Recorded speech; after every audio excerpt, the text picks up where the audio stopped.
If someone promised zero bounce, they lied. If you bought an email list and got 20 to 30% bounce, this video is for you.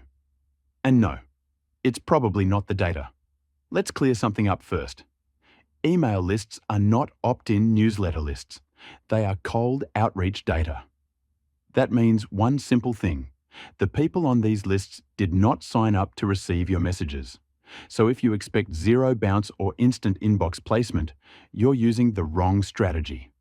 This is not email marketing. This is cold email. And the rules are completely different. Here's where most people get confused. Two people can use the exact same email list and get completely different results. Why?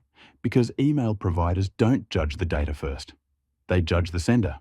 Let me give you a simple comparison. One person uses a warmed-up domain, sends slowly, uses clean copy, and respects daily limits.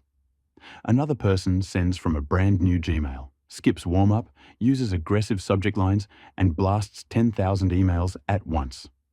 Same data, completely different outcome. Gmail, Outlook, Yahoo. They don't say this list is bad. They say this sender looks dangerous. So they block you, not the list. I use the same datasets that I sell. When I send properly, my bounce stays under 5%.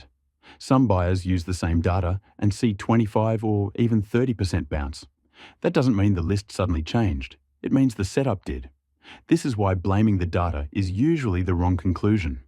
Good data does not fix bad sending habits. But bad sending habits will destroy good data very fast. Now, I want to be very clear about something.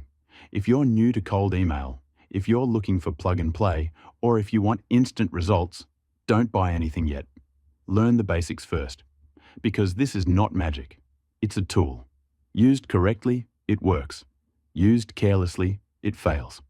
And that's true for any cold outreach data from any seller.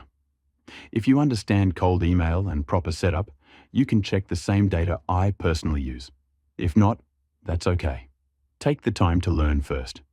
You'll save money and avoid frustration. That's the difference between people who succeed with cold email and people who quit after the first send.